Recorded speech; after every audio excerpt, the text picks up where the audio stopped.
सताम असताम च वचनायत्तु खलु व्यवहारा।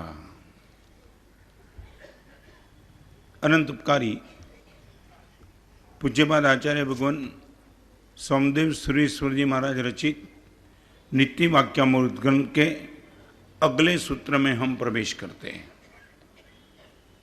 चाहे सज्जन हो चाहे दुर्जन हो, सारे दिन का उनका पूरा व्यवहार वाणी से चलता है। वचना यत्ता खलु व्यवहारा। मैं आपके साथ बात करता हूँ वाणी के माध्यम से। आप बाजार में जाते हो वाणी के माध्यम से, आप सौदा करते हो वाणी के माध्यम से, आपका परिवार चल रहा है वाणी के माध्यम से।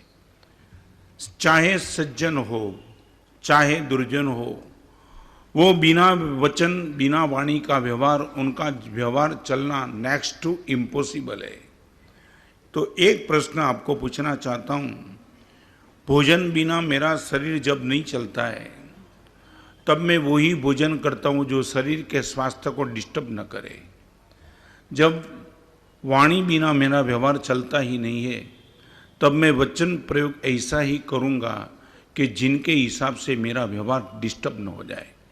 आपको सिर्फ इतना पूछना चाहता हूँ, भोजन के क्षेत्र में हम जितने अलर्ट है उतना ही वचन प्रयोग के क्षेत्र में अलर्ट है कि नहीं। आज पूरा प्रवचन वचन पे चलेगा। मेरा वचन व्यवहार, मेरी वाणी कैसी, सामने वाले के साथ कैसी, एकदम गंभीरता से प्रवचन सुनना। इस संसार में तीन चीज अत्यंत महत्वपूर्ण है। मेरा जीवन, आपका जीवन, यहाँ बैठे हुए सभी का जीवन, परमात्मा को नहीं मानने वाले को, परमात्मा को मानने वाले को, बीच में खड़ा है उनको, सभी को तीन चीज में से एक चीज चाहिए। नंबर 2 किसको चाहिए और नंबर 3 और रेयर को चाहिए। मगर तीन चीज को छोड़ करके हमारा जीवन व्यवहार नहीं चलेगा। नंबर 1 पुण्य चाहिए, नंबर 2 प्रेम चाहिए, नंबर 3 परमात्मा चाहिए। इस तीन को छोड़ करके कोई बोले कि मेरा जीवन चल जाएगा, नॉट पॉसिबल एट ऑल। अच्छी आंख मिली पुण्य के उदय से, अच्छे माँ बाप मिले पुण्य के उदय से, संस्कारी परिवार में मेरा जन्म हो चुका पुण्य के उदय से, आज मैं यदि चल पाता हूँ तो मेरे पुण्य के हिसाब से आपके सामने मैं बोल सकता हूँ कि मेरे पुण्य के हिसाब से जबान चलती है। नंबर 1, पुण्य बिना इस दुनिया में किसके बाप को भी नहीं चलता है, चाहे 1 नंबर का दुर्जन हो, नास्तिक हो, डाकू हो, खूनी हो, व्यभिचारी हो। आगे चलना चाहता हूँ। पुण्य को हमने पकड़ के रखा है। नंबर 2, प्रेम के बिना मुझे नहीं चलता है। आप एक बार चेक कर लेना, आप गाड़ी खुली 40 लाख की गाड़ी लेकर के रास्ते में जा रहे हो, रास्ते में भीड़ है और आप जो भी आदमी मिले उनको बोलते हो कि दोस्त गाड़ी में बैठ जा, गाड़ी में बैठ जा, गाड़ी में बैठ जा, और आपकी ऑफर को स्वीकार हर लोग ना ही बोलते चले, तेरी गाड़ी में नहीं बैठूंगा, तेरी गाड़ी में नहीं बैठूंगा, तेरी गाड़ी में नहीं बैठूंगा। मैं सच कहूं, गाड़ी पुण्य से मिली है, मगर आपके प्रेम को जो स्वीकार नहीं करता है ना, आप डिस्टर्ब हो जाएंगे। आपको लगेगा ये बात क्या है, मैं गाड़ी में बिठाने के लिए तैयार हूं, कोई मेरी गाड़ी में बैठने के लिए तैयार नहीं है, बात क्या है। तो आपको पूछना चाहता हूं, मेरे पुण्य का स्वीकार यदि नहीं कोई करता है तो मैं दुखी हो जाता हूं, और मुझे यदि कोई प्रेम देता नहीं है तो भी मैं तो दुखी हो जाता हूं। रिपीट, प्रेम दिए बिना और प्रेम लिए बिना हमारा जीवन चल नहीं सकता है। हम एग्रीड इनके लिए, पुण्य बिना जैसे नहीं चलता है ऐसे ही बिना प्रेम भी जीवन नेक्स्ट टू इम्पॉसिबल, गारंटी के साथ चलने वाला नहीं है। और तीसरा नंबर परमात्मा, थर्ड फोर्स। जब भी नास्तिक के जीवन में भी दुख आता है ना, वो सीधा ऊपर हाथ फैलाता है, चाहे वो परमात्मा को माने न माने, इनविजिबल इनके मन में कोई ऐसी शक्ति पर भरोसा है जिनको हम परमात्मा कहते हैं। आज आपको पूछना चाहता हूं, वचन के क्षेत्र में पुण्य, प्रेम और परमात्मा कहाँ आए। आपके मन में ये भाव भी होगा, गुरुदेव प्रवचन वचन पे चलता है और बीच में पुण्य, प्रेम और परमात्मा क्यों आए। इनका एक ही कारण, गलत वचन प्रेम को डिस्टर्ब करता है, अच्छे वचन प्रेम को संभाल लेता है। और एक बात आपसे कहूं, पुण्य भी प्रेम के पीछे है और परमात्मा भी प्रेम के पीछे है। एक और परमात्मा है, एक और पुण्य है, और प्रेम वो ब्रिज है। यदि आपने ब्रिज तोड़ दिया तो पुण्य भी आपका नहीं होगा और परमात्मा भी आपका नहीं होगा। तो आपको पूछना चाहता हूं, सच बोलो, पुण्य को संभालना है, परमात्मा को संभालना है या प्रेम को संभालना है? परमात्मा मैंने देखे नहीं, पुण्य भी मेरी आंखों के सामने नहीं आता है, मगर जो वचन बोलता हूं प्रेम इंप्लीमेंट हो सकता है आपके साथ। यदि मेरा अच्छा व्यवहार है वचन का, तो निश्चित तौर से मेरे हृदय में आपके प्रति प्रेम है। आपको पूछना चाहता हूं, चिंता किसकी? पुण्य को संभालने की, प्रेम को संभालने की, कि परमात्मा को संभालने की? हम साधु बने वो भी पुण्य था इसलिए बने, ठीक है, मगर सारे जगत के जीवों के प्रति हमें प्रेम करना था इसलिए हम साधु बने। रिपीट करना चाहता हूं, परमात्मा बनने की बात तो बहुत दूर की है, मगर जो प्रेमी नहीं बन सकता है वो कभी परमात्मा नहीं बन सकता है। This is the cream quotation. जो प्रेमी नहीं बन सकता है वो कभी परमात्मा नहीं बन सकता है।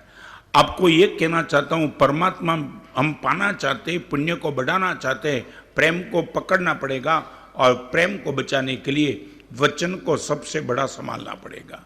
अभी बात बनी, आपको पूछना चाहता हूं, आपके जीवन में टॉप प्रायोरिटी किसकी? ऐसे ही मत बोलना। आपको पैसा भी मिला है वो पुण्य से, वो मगर पुण्य का बदला प्रेम से। आपको भोजन में थाली में भोजन मिला है वो भी पुण्य से, मगर वो पुण्य आया था प्रेम से। भगवान महावीर का प्रथम भाव नैसार का, मुनि भगवान को गोचरी बेराने का भाव, और यही। और आपको पूछना चाहता हूं, फिर आगे की बात करना चाहता हूं, आपके वचन को आप गारंटी के साथ संभालते हो? क्योंकि गुरुदेव मेरे हृदय में प्रेम है, आज 4 वचन को आप त्याग कर लो, ऐसी बात करना चाहता हूं। मगर पहले पूछना चाहता हूं, क्रिटिकल पोजीशन में आपके वचन को आप संभाल सकते हो क्या? नॉर्मल पोजीशन में नहीं, क्रिटिकल पोजीशन में। क्रिटिकल दैट मीन्स आपकी अपेक्षा के विरुद्ध। क्रिटिकल पोजीशन दैट मीन्स आपने जो नहीं सोचा था वो हो गया। रिपीट नहीं करना चाहूंगा, मगर मैं कहता हूं, आप गाड़ी में जाते हो, साइड मांगते हो, आगे वाला साइड नहीं देता है, this is the critical position. उसी टाइम यदि वो आदमी नीचे आकर के आपके सामने खड़ा हो जाए, सच बोलो, आपकी जबान को आप संभाल पाएंगे? क्यों? मैं इतना कहना चाहता हूं, इतनी छोटी सी चीज, अपनी साइड मांगी, उसने साइड नहीं दी, वो नीचे उतर गया, आपके सामने आकर के बेटा वो सीधा बोलते रहे, बार बार हॉर्न क्यों बजाते हो? आप वचन संभाल पाएंगे? कमलचंद जी, मैं पूछना चाहता हूं, क्यों नहीं?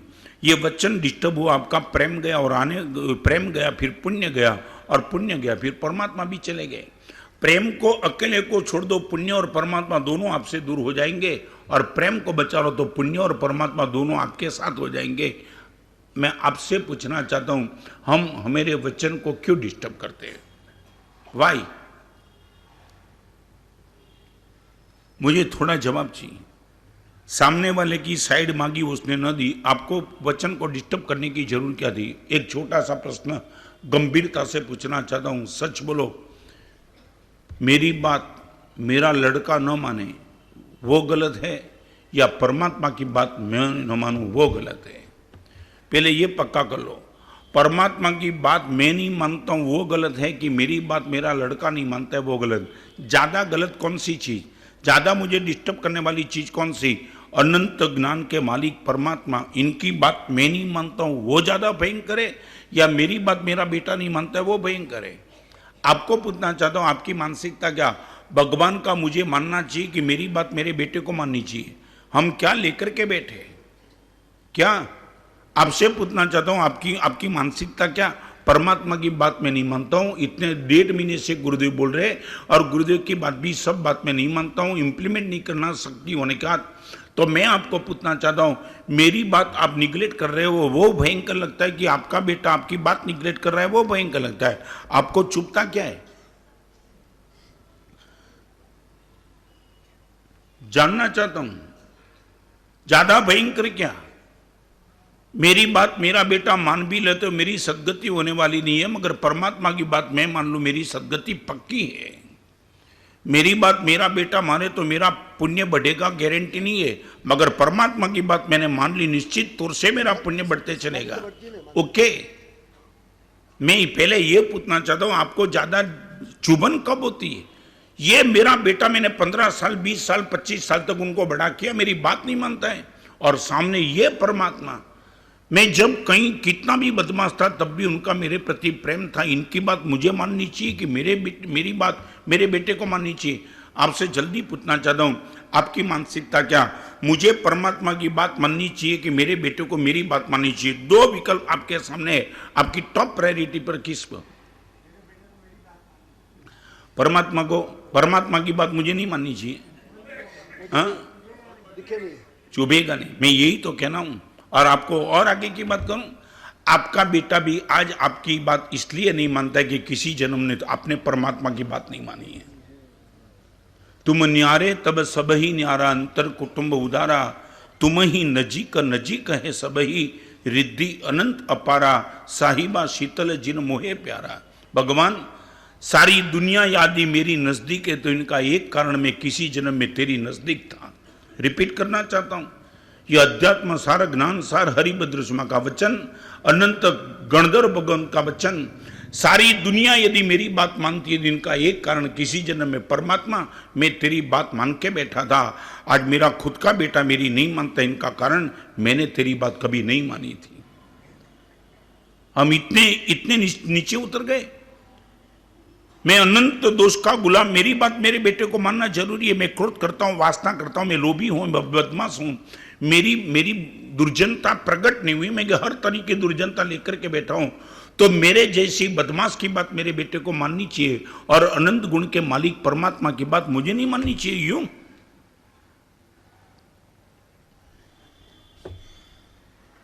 सच बताऊं, हम 24 घंटे प्रेम को संभाल के बैठे, परमात्मा को मालूम नहीं, मगर 24 घंटे प्रेम को संभाल के बैठे। हम यही चाहते कि कभी प्रेम डिस्टर्ब न हो, पुण्य डिस्टर्ब हो चल जाएगा, मगर प्रेम को बचाते को प्रेम के पीछे पुण्य और परमात्मा को इनके पीछे लगे। आपको एक बात करनी पड़ेगी, गुरुदेव हम प्रेम को संभाल लेंगे, और प्रेम को संभालने के लिए श्रेष्ठ विकल्प है वचन को, व्यवहार को संभालो, और व्यवहार को संभालने के लिए वाणी को संभाल लो। वाणी, व्यवहार, प्रेम, पुण्य और परमात्मा, ये क्रम है आपका। आगे चलना चाहता हूं, आपने आपके प्रेम को संभाल लिया है कि नहीं? इनकी कसौटी आपको करनी, एक छोटा सा सूत्र देता हूं। आप इतने जीवन के 25 साल 50 साल 60 साल 30 साल 20 साल इस सभा में सब कैटेगरी के लोग बैठे, यदि उनको चेक करना है कि गुरुदेव मेरी जीवन शैली प्रेम की रही है, वो गारंटी के साथ मेरे साथ में बात कर सकता हूं, इनका एक कसौटी का पत्थर। आपसे दूर रहने वाले आपसे यदि नजदीक आ गए हो, और आपके नजदीक रहने वाले आपसे दूर नहीं गए हो, तो गारंटी के साथ समझ लेना आपकी जीवन शैली प्रेम की थी। रिपीट, मेरे नजदीक रहने वाला यदि मेरे से दूर होने का मन नहीं करता है, और दूर रहने वाला मेरे नजदीक आने का मन करता है, तो समझ लेना मेरे पास प्रेम पर्याप्त है। दूर रहने वाला नजदीक आना चाहता ही नहीं, और नजदीक रहने वाले सब चाहते कि कभी इनसे दूर हो जाए, कभी इनसे दूर हो जाए, कभी इनसे दूर हो जाए। तो आप गारंटी के साथ समझना आपने प्रेम की प्रतिष्ठा करने के सामने एक बगावत की है, आपका प्रेम खत्म होगा। This is the observation for you. मेरी नजदीक रहने वाला हमेशा के लिए नजदीक रहना चाहता है, मेरे दूर रहने वाला चाहता है कि ये इनके नजदीक में चला जाऊं, तो आप किसी को भी पूछना नहीं, आपके पास प्रेम है वो पक्का है।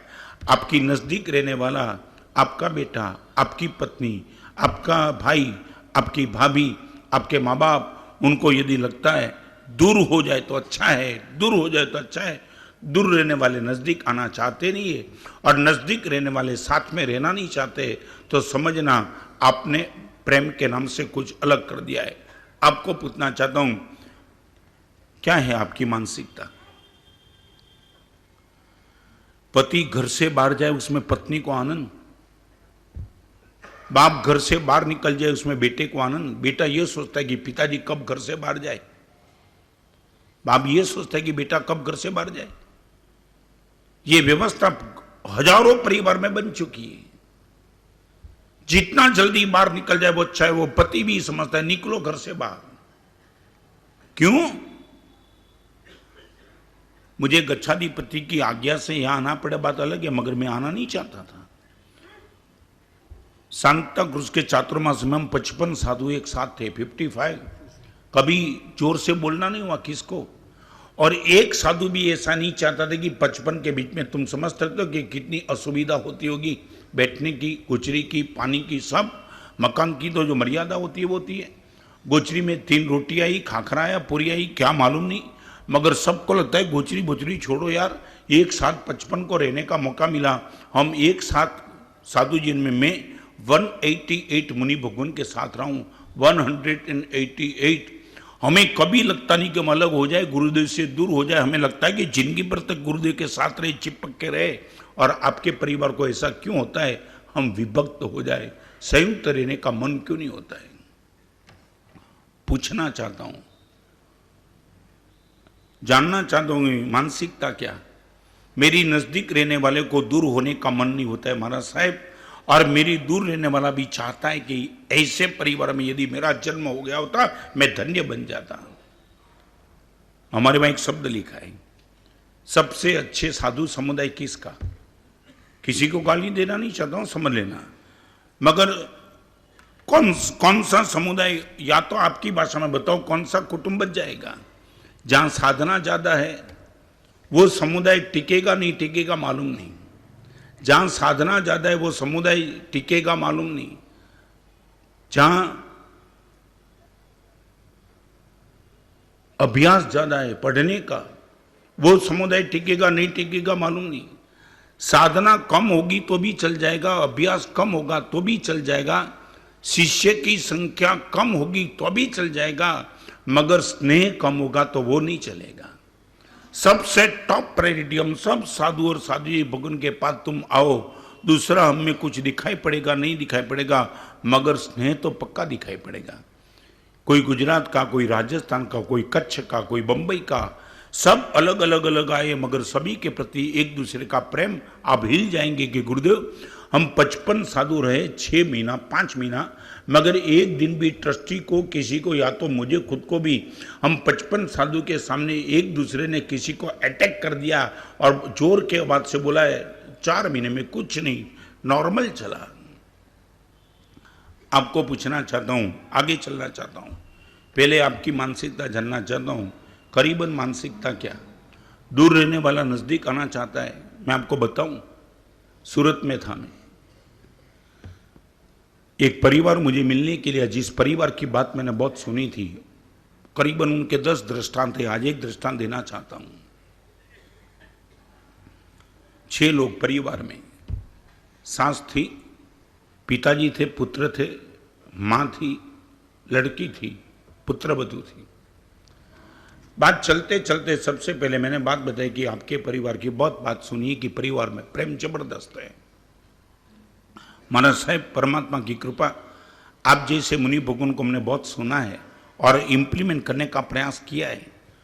और बात से बात निकली, तब एक बात निकली कि बहू ने जब मुझे बता दिया, महाराज साहब मेरे जीवन का सबसे बड़ा सद्भाग्य, इस सभा में बैठने वाली यहाँ बहू और सास बहुत बैठी है, मैं इनको कहना चाहता हूँ कि इस कैटेगरी में आप सास हो, आपका नंबर इसमें लगे, आप बहू हो, आपका नंबर इसमें लगे।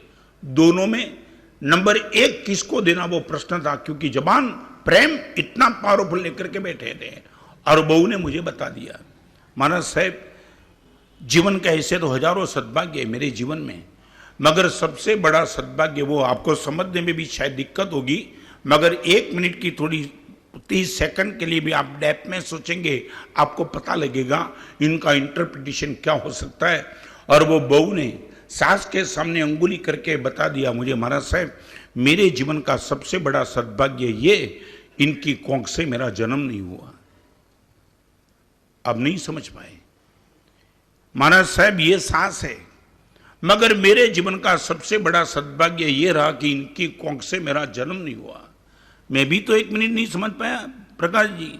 तब मुझे पूछने का मन हुआ, मैं बोला बहन समझ में नहीं आया तू ये क्या कहती है कि इनकी कोख से मेरा जन्म नहीं हुआ। हमारा से मैं इसलिए कहना चाहती हूँ, यदि ये माँ मिली होती ना, माँ के नाम से मिली होती, इनकी कोख से मेरा जन्म हुआ होता ना, तो 18 साल की उम्र में शादी की और जिंदगी भर के लिए इस माँ का वियोग होता। भगवान की परम करुणा, इनकी कोख से मेरा जन्म नहीं हुआ, ये मेरी सास बनी। जिंदगी के जितने भी साल बचे उनके साथ रहने का मुझे सद्भाग्य मिला। मेरा सबसे बड़ा सद्भाग्य ये स्त्री मुझे सास के नाम से मिली, माँ के नाम से नहीं मिली, मेरा परम सद्भाग्य। और आपको मालूम है सास रो रही थी।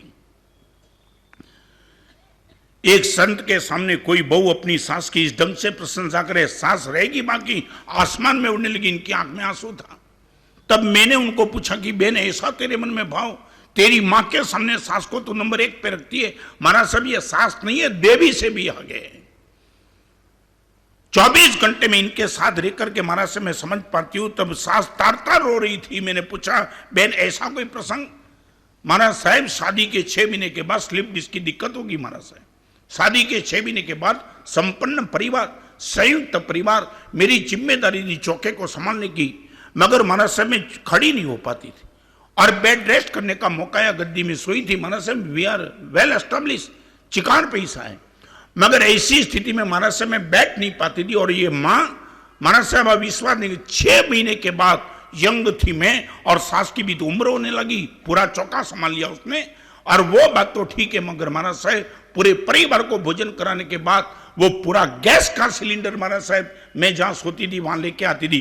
गैस का सिलेंडर चौके में मुझे नहीं जाना था, एक नौकर नहीं रख दिया था, थाली सीधी नहीं आती थी। महाराज साहब वो गैस के सिलेंडर के पास एक एक रोटी बनाती थी माँ, और एक रोटी बना के गरम गरम रोटी बना के रोटी के एक एक टुकड़े मेरे मुंह में डालती थी। महाराज साहब मेरी माँ होती तो भी ऐसी मेरी सेवा नहीं करती, वो सेवा मेरी सास ने की। मैंने भी बोला माँ मुझे गरम रोटी खाने की आदत भी नहीं है, मैं कभी भी ठंडी रोटी खा सकती हूँ, एक साथ 5-7 रोटी मुमकिन मैं खा लूंगी।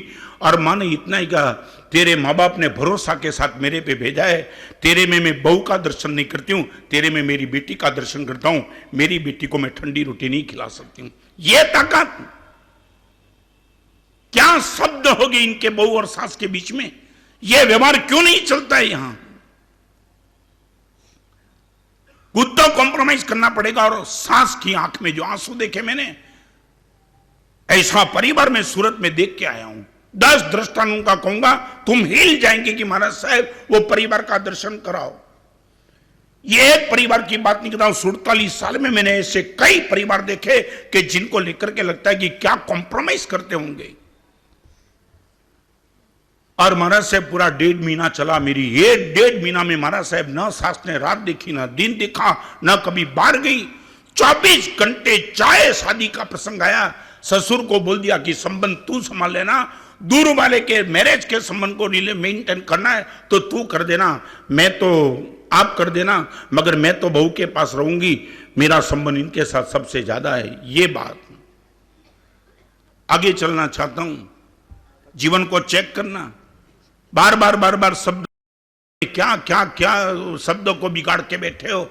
और शब्द को बिगाड़ने का 4 तरीका, 4 प्रकार के शब्द प्रयोग आपके संबंध को खत्म कर देंगे। वो नहीं कहता हूं आपके प्रेम को डिस्टर्ब कर देंगे। नंबर 1, कटु शब्द प्रयोग। इस सभा में बैठने वाले सास बहू बहन भाई मां बाप सब एक बार समझ लो, कटु शब्द प्रयोग, कटु माने कड़वे शब्द प्रयोग नहीं, बिन जरूरी ऐसे शब्द प्रयोग मत करो। और मैं सिर्फ इतना कहना चाहता हूं, कम से कम परिवार के साथ, सारी दुनिया की बात तो मैं नहीं करना चाहता हूं, बार बार ऐसा छोटी छोटी चीज को लेकर के तुम क्या कटु शब्द प्रयोग करते हो। हर चीज में अटैक, हर चीज में अटैक, हर चीज में कटु शब्द प्रयोग। आप अपनी जबान को चेक करना, कटु शब्द प्रयोग कितने आते हैं। संबंध वो दूध है, रिपीट करना चाहता हूं, संबंध वो दूध है, उसमें नींबू डालना कि जामुन डालना वो तय आपको करना है। संबंध के दूध में नींबू डालेंगे दूध फट जाएगा, जामुन डालेंगे दूध का दही हो जाएगा। हमारे साधु जीवन में संबंध के दूध में हम नींबू डालने का प्रयास करते नहीं, जावन जावन जावन छोड़ के नींबू को अवॉइड कर देते। नंबर 1, कटु शब्द प्रयोग, कड़वे, सुनने के लिए मजा नहीं आती है। इनकार ये नहीं मस्काबाजी करना, एक समझ लेना। मेरे गुरु भगवान ने भी मेरे साथ जीवन को बचाने के लिए बहुत कड़क पनिशमेंट दी है। मैंने मेरे साधु को भी संभालने के लिए कभी कभी कठोर बन चुका हूं। इनकार दिए नहीं कि चाहे कितना भी गलत करे, चाहे उनका फ्यूचर बिगड़ने के लिए आवे, तो भी अच्छे शब्द प्रयोग ही करना। नॉर्मल कोर्स में great conqueror does not fight on small issues. Great conqueror does not fight on small issues. छोटी चीज को लेकर के अच्छा ताकत वाला आदमी संघर्ष नहीं करेगा, छोटी चीज को लेकर के। दूध में शक्कर नहीं आई इसलिए कटु शब्द प्रयोग की जरूर नहीं, कोई नहीं है। आप बिना शक्कर का दूध भी पी सकते हो और अच्छे शब्द प्रयोग में बोल सकते हो कि दूध में शक्कर नहीं है, थोड़ी लाओ। कटु शब्द प्रयोग करने की जरूरत नहीं, समझे ना। अटैक है, आज भी दूध में शक्कर नहीं है, नहीं। ये शब्द प्रयोग को आप चाहो तो अवॉइड कर सकते हो। मैं आपको पूछना चाहता हूं, नॉर्मल कोर्स में कटु शब्द प्रयोग नहीं होता है छोटी चीज को लेकर के। Great conqueror does not fight on small issues. Small, मैं तो आपको पूछना चाहता हूं, सच बोलो, स्मॉल और बिग के बीच में आप डिफरेंस समझ सकते हो? What is the small issue and what is the big issue, वो समझ पाते हो कि नहीं? This is the small issue. माना साहब कोई महत्व नहीं रखता है। बाजू वाले को भी यदि पता चले कि ये सिर्फ दूध में शक्कर नहीं थी इसलिए तेने पत्नी के साथ इतना तूफान कर दिया, तो बाजू वाला भी तुम पे मजाक करेगा कि दोस्त इतनी छोटी चीज को लेकर के तूने इतना बड़ा संघर्ष कर दिया। आप मुझे बोल सकते हो कि महाराज साहब छोटी चीज को लेकर के हमारे शब्द प्रयोग को हम महाराज साहब बगाड़ते नहीं है, संभाल लेते। पूछना चाहता हूं,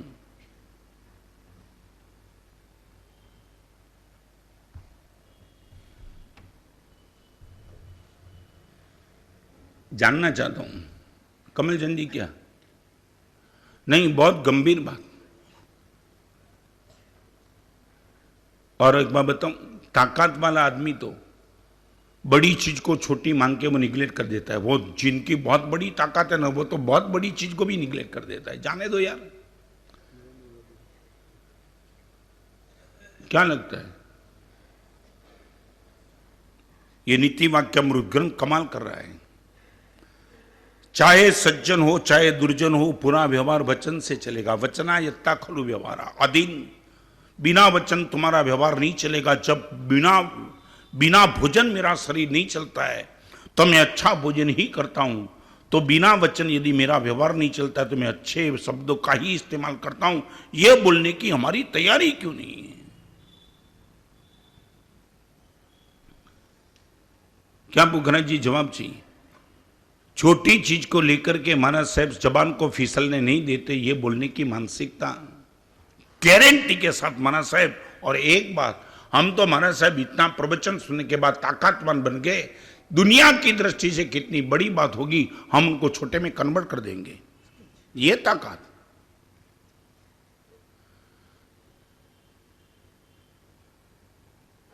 क्या लगता है? मैं जानना चाहता हूं, सच बोलो, इसमें दिक्कत है तो कहां है? जानना चाहता हूं, यदि आप इसमें फेल हो, कहां दिक्कत, क्यों, वाई?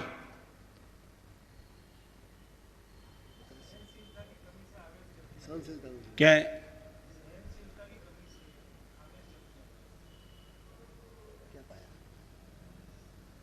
सच बोलो, कब सहनशील बनेंगे? आपकी बात मैं समझ गया, मगर एक काम तो, और एक बात मैं प्रकाश जी बताऊं, मजबूरी से तो हम सब सहन करते हैं ना। मजबूरी से तो हम सब सहन करते हैं, वहां तो हम कुछ नहीं कर पाते ना, बैठे शांति से। तो फिर मर्दानगी से सहन करने में क्या दिक्कत है? यदि मैं मजबूरी से सहन कर सकता हूं, मैंने दुनिया की सुन सकता हूं, तो मेरे पिताजी की क्यों नहीं सुन सकता हूं? सच बोलो, आप में इतना पूछूं मैं, परिवार के सामने तुम सीधा जवाब दे देते हो, तो बाजार में भी तुम सीधा जवाब दे देते हो कि सहन कर लेते हो? हाँ, सहन। तो मैं आपको पूछना चाहता हूं, एक व्यापारी का मजबूरी से सहन करना वो ताकत है, या पिताजी का सहन करना वो ताकत है? आप ये भी नहीं समझ पाते। एक व्यापारी को मैं वो गाली देता है तो भी मैं कुछ नहीं कर पाता हूं, फिर भी तो मेरे पिताजी के सामने मैं एग्रेसिव क्यों बन जाता हूं? आप सहनशील नहीं हुआ, मैं नहीं कहना चाहता हूं। यदि सहनशील नहीं होते तब व्यापारी के सामने भी एग्रेसिव बन जाते, मगर वहां तुम एग्रेसिव नहीं बनते। परिवार के साथ, पत्नी के साथ, बेटे के साथ, माँ बाप के साथ ही एग्रेसिव बनते तो वहां सहनशीलता नहीं है, वो प्रश्न नहीं आता है। This is not right reason. आप ये बोलते कि महाराज साहब सहनशील नहीं हूं, आपकी ताकत नहीं, हजारों जगह तुम सहन कर लेते हो, तो यहां सहन करने में दिक्कत क्या है?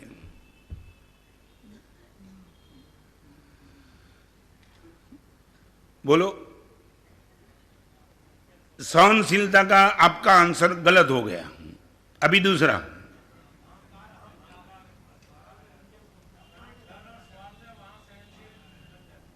एक आदमी जा रहा था ना, रास्ते में देख आदमी ने ना मालूम चाटा मार दिया, और जैसे ही चाटा मार दिया वो खड़ा रह गया। खड़ा रहने के बाद उसने पूछा, दोस्त एक प्रश्न का जवाब चाहिए। तो कि क्या है? तो कि मजाक में मारा कि जानबूझ के मारा?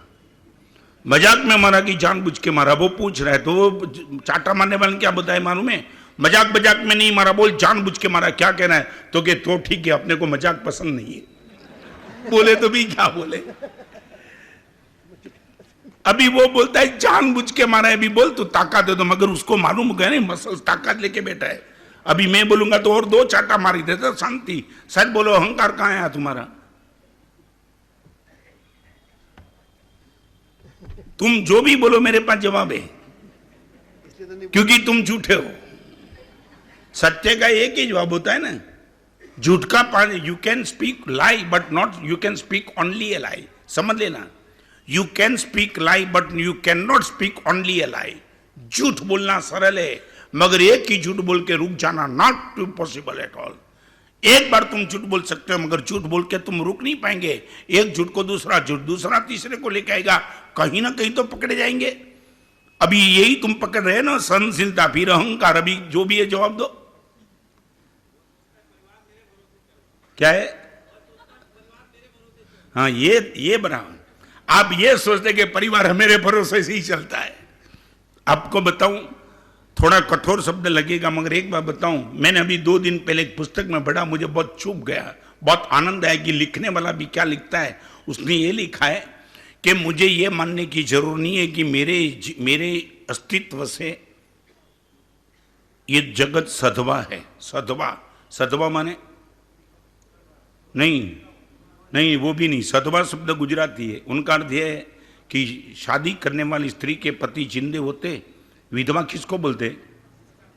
जिनका पति शांत हो गया उनको विधवा बोलते, जिनका पति जिंदा उनको सधवा बोलते। लिखने वाले ने क्या कमाल लिख दिया था कि किसी को ये मान के नहीं चलना चाहिए कि मेरे जीवन से, मेरे अस्तित्व से ये परिवार सधवा है और मेरे जाने के बाद ये मेरा परिवार विधवा हो जाएगा।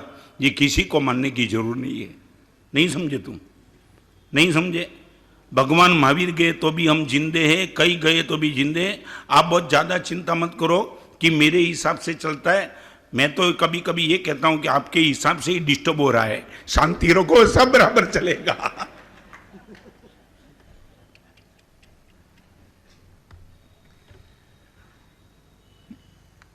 नंबर 1, कटु शब्द प्रयोग से बचो। नंबर 2, कंटक शब्द प्रयोग से बचो। कंटक माने कांटे। सीधा उनको अटैक हो जाए, सीधा नहीं, यह शब्द प्रयोग मत करो। अब एक बार प्रयोग करना है तो करके दिखाना। मैं बहुत साइकोलॉजिकल आपसे बात करना चाहता हूं। आपके बेटे की, आपकी पत्नी की, किसी की भी गलती निकालो ना, एक प्रयोग करके दिखाना। पुखराज जी, मैं गारंटी के साथ कहता हूं तुम अपने आप को कमजोर मानेंगे। मैं नहीं कहता हूं यू विल बी फेल, मगर आपको लगेगा गुरुदेव ये भी तो डिस्टर्ब है। सच बताऊं, परिवार में किसी की गलती को लेकर के आपको कुछ कहना है ना, तो एक काम करो, जिस गलती को लेकर के आप कहना चाहते हो उसी गलती को छोड़ के बाकी कोई गलती उनको याद मत कराना। नहीं समझे? हाँ, नहीं, मैंने जो कहा वो नहीं समझे क्या? किसी एक गलती को लेकर के आपको बेटे को कहने का कुछ मन है तो उसी गलती पर फोकस करना। उनके पहले उसने कोई भी गलती की है उनको याद मत कराना। हाँ?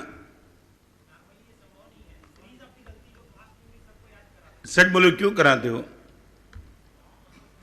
नहीं, क्यों कराते हो? क्यों? एक बाप ने बेटे को मार दिया, जोर से मार दिया। मारने के बाद बाप ने बोला बेटा कि तेरे पर मुझे बहुत प्यार है। ये बोलना ही पड़ता है, बाप को बोलना ही पड़ता है। तो बेटे ने बिल्कुल मन से नहीं लिया, मगर बेटे ने पूछा देख तेरा जीवन बिगड़ ना जाए इसलिए मैं चाटा मारता हूं। तेरे जीवन को बचाने की मेरी जिम्मेदारी है, मैं तेरा बाप हूं, मुझे बचाना चाहिए, इसलिए मैंने तुझे चाटा मारा। बेटे ने खुद नहीं सुना, उसने बोला पप्पा आपके पिताजी ने आपको मारा था क्या? अभी बाप ने किया ना, बाप ने कहा कि बेटा निश्चित मैं भी कहीं गलत करता था तो मेरे पिताजी ने मुझे मारा था। अभी पिताजी आप ये बता सकते हो कि दादाजी के पिताजी ने दादाजी को मारा था क्या? समझे? वो आगे चला, आपको मारा था, दादाजी को इनके पिताजी ने मारा था।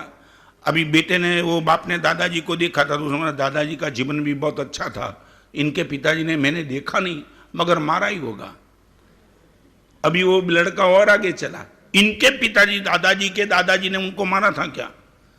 अभी 7 पीढ़ी तक प्रकाश जी वो आगे चला तो बाप को लगा ये बेटा शरारती है, कहां जाएगा मालूम नहीं। और 7 पीढ़ी तक वो पूछते चला इनके बाप ने मारा था। बाप थक गया, बेटा मारा था, सबका जीवन अच्छा चला, मारा था, मगर मैं जानना चाहता हूं तू कहां तक पूछेगा? और ये सब पूछने की जो 7 पीढ़ी तक तूने पूछ लिया किसने मारा था, अभी रुकना, कहां तक मुझे बोलते रहेगा? क्यों जानना क्यों चाहता है? इनके बाप ने मारा था वो सब जानना क्यों चाहता है? बेटे ने बोल दिया पप्पा मैं ये जानना चाहता हूं ये गुंडागिर्दी कितनी पीढ़ी से चलती है।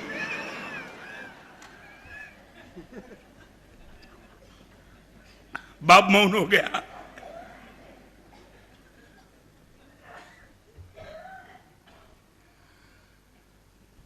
कटु वचन से बचो। नंबर 2 कंटक वचन से बचो। कंटक माने व्यंग। मैं तुझे बरसों से जानता हूं, एक गलती बेटा करके आया, आपने वो गलती को फोकस करने के बाद उनके 10 साल की गलती को याद किया। बेटा मालूम है 2 साल पहले तूने क्या किया था, 6 महीने के पहले तूने क्या किया था, पहले क्या किया था, 4 दिन के एक गलती को लेकर के तुम बोलना चाहते थे मगर एक साथ तुमने 50 गलती का ऑडिट करा दिया और बेटे के मन में एक अपराध भाव पैदा हो गया कि मेरी गलती को बाप भूला नहीं था, वो मौका देखने के लिए तैयार था कि कब मौका जाए। आप ये मानते हो कि आपका बेटे के मन में आपके प्रति सद्भाव बना रहेगा कि दुर्भाव पैदा हो जाएगा? बोल सकते थे उनको बेटा ये गलती मुझे ठीक नहीं लगी। आपको गारंटी के साथ कहता हूं आपका बेटा आपके प्रति पागल बन जाएगा, पिताजी I will not repeat it. मगर एक गलती को लेकर के तुम 10 साल के पहले की गलती को सब याद करा देते हो, यह कंटक वचन है, बेटे को अंदर से चुभता है। नंबर 1 कटु वचन, नंबर 2 कंटक वचन, नंबर 3 कॉल्ट वचन। कॉल्ट आती है ना, कॉल्ट वचन माने कानून की भाषा। जैसे सामने वाला अपराधी है, आमने सामने दलीलबाजी होती है, बाप और बेटा कोर्ट की बात करेगा, सास और बहू के बीच में कोर्ट की बात होगी। माँ आप जो बोलती है मैंने नहीं किया, माँ बोलती कि तू नहीं किया, वो बोली कि मैंने नहीं किया, बाजू में मैं नहीं गई थी, हाँ गई थी तुम, और ये रिमांड पे लेने की बात, ये कोर्ट वचन घर में, बाप और बेटे के बीच में, शिष्य और गुरु के बीच में, माँ और बेटी के बीच में कोर्ट वचन चलेगा। आमने सामने एक दूसरे की उलट फेर करेंगे।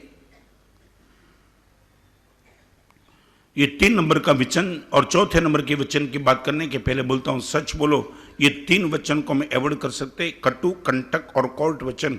गुरुदेव नहीं आर्ग्यूमेंट नहीं करूंगा, एग्रीमेंट। पिताजी ने बोल दिया ठीक है, ओके, मैं किसके सामने दलील करूंगा? पिताजी के सामने, शिष्य गुरु के सामने दलील करके। और एक बात बताऊं, दलील करने के बाद शिष्य यदि गुरु को जीत भी जाता है मगर वो शिष्य की सबसे बड़ी हार है। हार, शिष्य गुरु के सामने दलील में जीत जाए वो दिल हार गया। मैं आपको पूछना चाहता हूं, दलील जीतना महत्वपूर्ण बात है या सामने वाले का दिल जीतना वो महत्वपूर्ण बात है? तो कोर्ट मैटर क्यों भाई?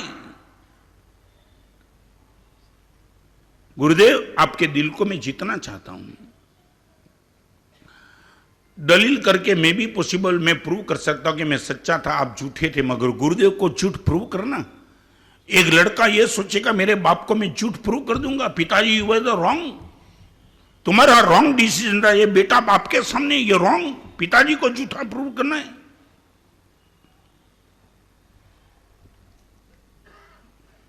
ऐसे वचन के प्रयोग करने के बाद तुम क्या पाएंगे? क्या तुमने आज तक क्या पाया? परिवार के सामने तुम्हें दलीलबाजी करके आज तुम्हारे पास है क्या?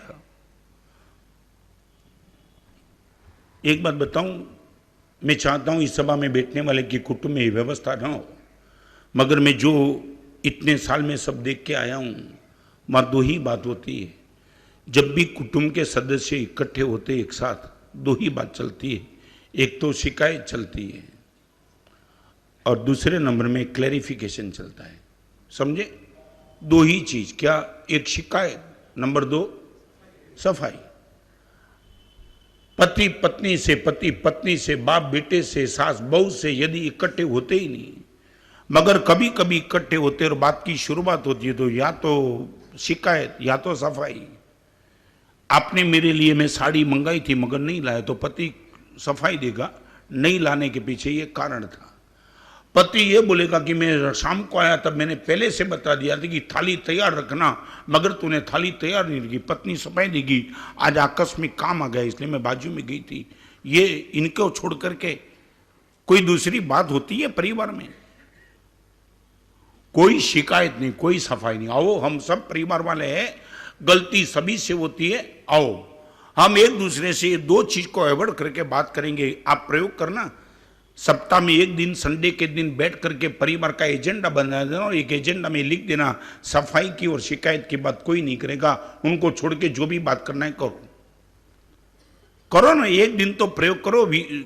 कोई सफाई नहीं, कोई शिकायत नहीं, दिक्कत क्या है?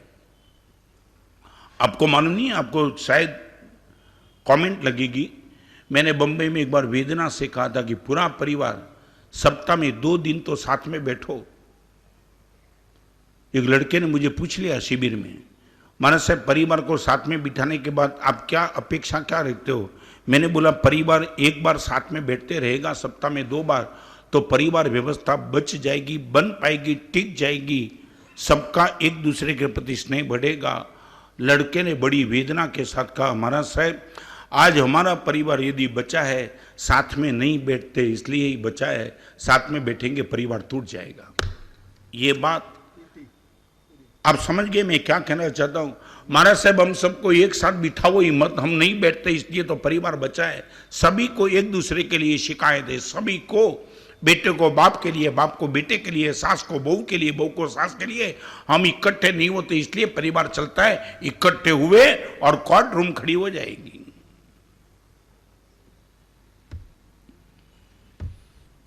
मुझे याद नहीं आता कि मेरे परिवार के साथ में बैठता हूं तभी ये कभी शिकायत और फिर सफाई नहीं, कभी कितने साल तक मुझे याद नहीं आता है। मैं पूरा परिवार के साथ दो टाइम बैठता हूं, कभी मुझे याद नहीं आया कि सफाई देनी पड़ी और किसी ने शिकायत की, गुरुदेव ये बराबर नहीं, ये बराबर नहीं। Not a single time, every time या तो धन्यवाद का भाव या तो आनंद की बात। मैं पूछना चाहता हूं परिवार वाले हर सदस्य सप्ताह में 2 बार इकट्ठे होते क्या?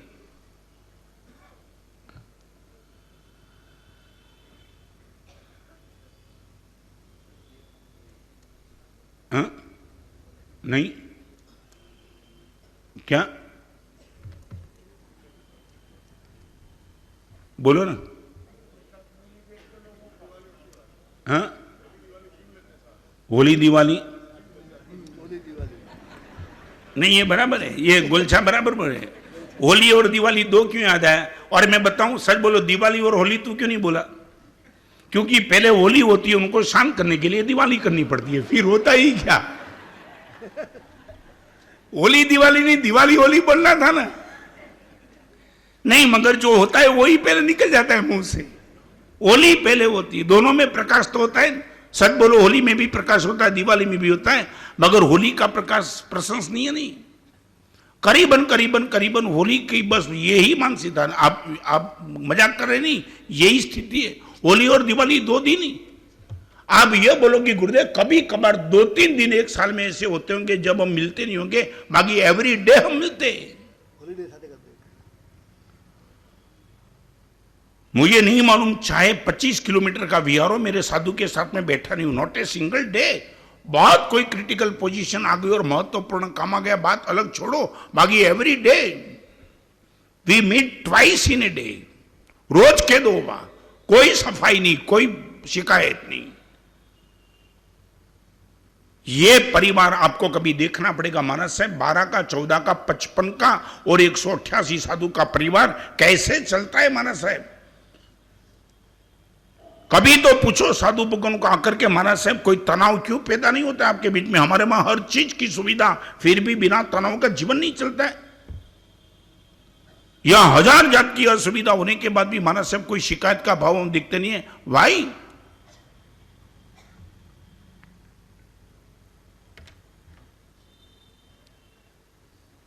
एक बात बताऊं, आज बात निकली है तो बताऊं, sugar and salt and sugar are the, क्या तुमने नहीं सुना है, enemies of the body. Salt और शुगर शरीर के दुश्मन है, फॉल्ट और एंगर संबंध के दुश्मन है।